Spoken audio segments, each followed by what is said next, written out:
Aujourd'hui, on va parler des cartes bleues qui ne demandent pas de KYC, hein. On va regarder comment elles fonctionnent, quels sont les risques, hein, qui sont liés à ces cartes bleues, et on va regarder un petit peu aussi tout le marketing, hein, qu'il peut y avoir autour de ces cartes bleues sans KYC, entre guillemets, hein, parce que tu verras qu'il y a toujours un KYC quelque part, hein.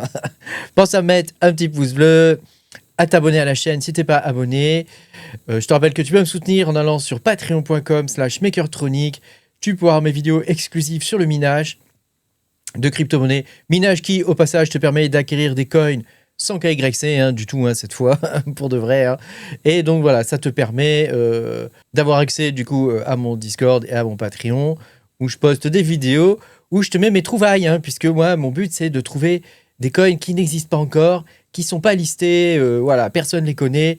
Et donc l'idée, c'est d'arriver à les miner le plus tôt possible pour faire un peu de sous-sous. Je te rappelle par ailleurs que je suis pas conseiller financier. Donc mon ami, si tu cherches un conseil financier, je ne sais que te dire, hein. Téléphone à qui tu veux, mais pas, regarde pas ma vidéo car je ne donne aucun conseil financier. Alors, est-ce que ça vaut vraiment le coup d'utiliser toutes ces cartes en fait, qui sont des cartes donc sans KYC, donc ça veut dire que KYC, ça veut dire Know Your Customer, hein, ça veut dire qu'en gros, ils veulent te connaître, hein. KYC, ça veut dire que tu dois mettre ta carte d'identité. Alors c'est vrai qu'en ce moment, avec toutes les fuites, etc., qu'il peut y avoir en termes de données, hein, ça peut être tentant d'aller vers ce type de service, simplement parce que, bah voilà, tu peux te dire...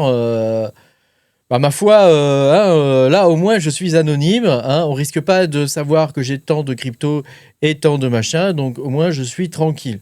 Voilà, mais il y a un revers de la médaille, hein, évidemment, tu t'en doutes, hein, jamais rien n'arrive sans rien, hein, donc bon, il y a toujours quelque chose, hein, donc on va voir ça justement dans cette vidéo, et on va voir si au final, parfois, il vaut peut-être mieux pas avoir une carte quand même avec un KYC, hein, ça peut quand même être un petit peu plus safe. Alors déjà, comment fonctionnent ces cartes-là?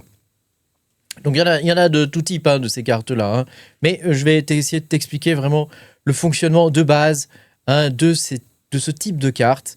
Donc, tu as d'abord, pour avoir, hein, ce type de carte, hein, donc là, ici, tu dois faire un joint waitlist, hein, elle n'est pas encore sortie, celle-ci.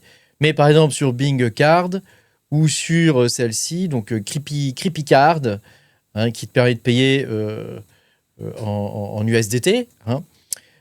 Et puis tu as Goblin Card, hein, celle-ci elle est payante, hein, et donc ces cartes-là, tu dois d'abord faire un dépôt en USDT ou en Bitcoin ou peu importe la monnaie dans laquelle, enfin les différentes monnaies qui sont acceptées par la carte, hein. Ensuite, il va y avoir l'émission de la carte, hein, donc tu te doutes bien qu'au moment donné où tu as fait ton dépôt, bah, derrière eux, ils vont émettre une carte bleue. Une carte bleue, donc ça peut être une Visa ou une Mastercard.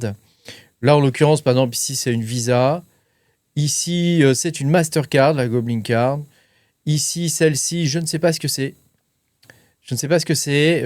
Elle ressemble un peu à la carte, je ne sais pas si tu l'as, la carte de PayPal.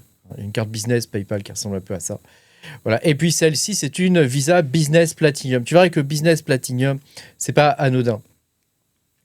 Et donc, tu vas pouvoir utiliser donc, ta carte avec les fonds que tu as mis. À savoir que la majorité de ces cartes-là sont des cartes qui sont des cartes prépayées. C'est-à-dire que... Alors, il y a des cartes à usage unique, hein. Donc, c'est-à-dire qu'en gros, tu vas déposer, par exemple, la limite maximale, ça va être de 500 $, par exemple. Tu vas pouvoir dépenser, du coup, tes 500 $. Et eux, ils vont prendre des frais au niveau du dépôt, hein. Donc, par exemple, tu vas avoir 5 à 10% de frais au niveau du dépôt. Donc, sur les 500 $, déjà, toi, il va falloir que tu en dépenses 550, hein. Et ça reste toujours d'assez difficile d'arriver à tout dépenser sur ces cartes-là. Et donc, il reste toujours un peu sur ces cartes-là. Et donc, eux, bah, quelque part, ils le gardent, quoi, hein. Donc, ça leur fait un double revenu, hein, sur les cartes comme ça qui sont prépayées, hein, où tu peux faire un top-up.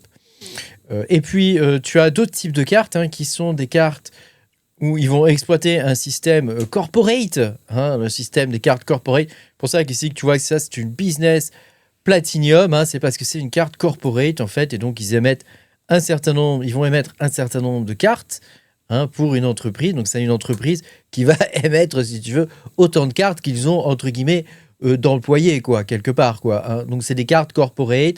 Alors toutes ces cartes-là, souvent, elles sont très limitées en termes de débit. Hein. D'abord, ce sont toutes des cartes de débit, hein, il n'y a pas de carte de crédit. Et non seulement elles sont toutes limitées en termes de débit, mais en plus, il peut y avoir les fonds qui sont gelés à n'importe quel moment, quoi. Parce que tu sais pas quand est-ce que Visa, tu vois, va s'intéresser à eux. Parce qu'en gros, ils profitent d'une faille du système, hein, qui permet d'avoir une entreprise et donc d'avoir des cartes qui sont des cartes corporate, et donc ils font une certaine émission de ces cartes-là. Et donc ça leur permet, pour le coup, voilà, d'avoir des cartes où ils essaient de rester sous les plafonds de Tracfin, etc., de l'AML. Hein, et donc c'est 1000, 2000 euros, tu vois, grand maximum par mois. Hein, voilà, tu as certaines cartes où tu vas même pouvoir aller jusqu'à 5000 euros. Je pense en particulier à la une carte Solana, la Solcard, un truc comme ça. Hein, mais voilà, il va y avoir quand même des limites assez vite atteintes. Hein. Donc l'idée de ces cartes-là, hein, c'est soit d'avoir un système prépaid, hein, prépayé, soit d'utiliser la législation locale, qui peut être un peu laxiste. Hein. Par exemple, la Goblin Card, je pense que c'est le cas, puisque il me semble que celle-ci, elle est domiciliée dans un paradis fiscal, hein, je pense. Hein.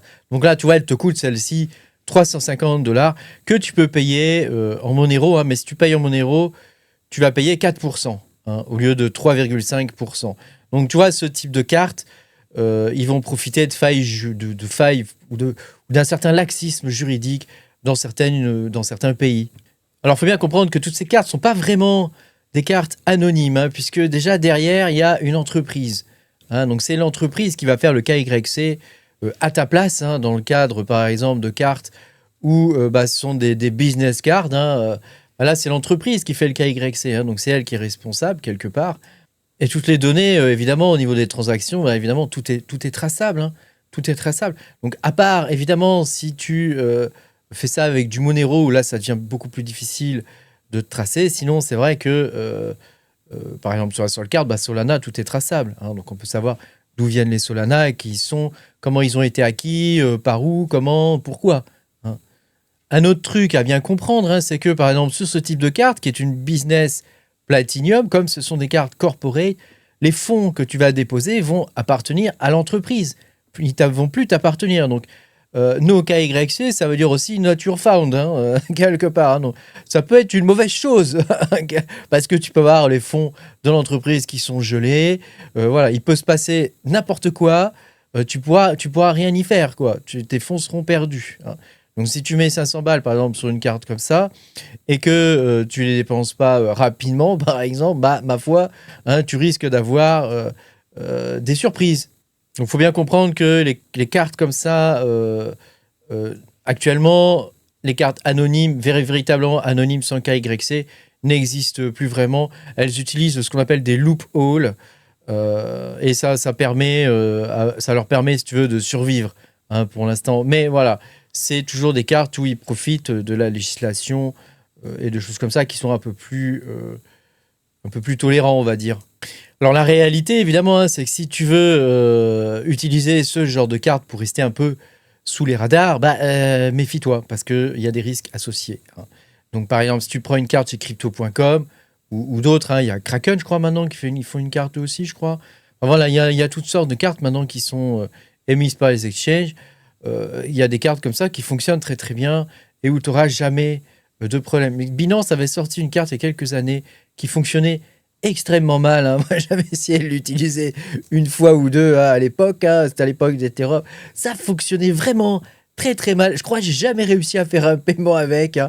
Pourtant, j'avais les fonds à l'époque, hein, mais j'ai jamais réussi à payer quoi que ce soit avec cette fichue carte. Hein. Alors que avec la carte crypto.com, ça m'est déjà arrivé de l'utiliser une ou deux fois pour acheter un processeur ou du matériel de minage principalement. Et ma foi, ça a toujours fonctionné à la perfection. Hein. Ça fonctionne vraiment très très bien. J'ai jamais eu de mauvaise surprise avec ce type de carte. Hein. Donc voilà, fais attention. J'ai jamais essayé en vrai les cartes sans KYC. Hein. Je pense que si je devais en essayer une, j'essaierais peut-être celle-ci, hein, la Goblin carte, parce que voilà, même si elle coûte cher, elle semble être la plus intéressante. Mais voilà, ça peut quand même être très très risqué. Hein. Merci beaucoup d'avoir regardé cette vidéo. Pense à mettre un petit pouce bleu, à t'abonner à la chaîne et je te dis à bientôt pour de nouvelles aventures. Salut!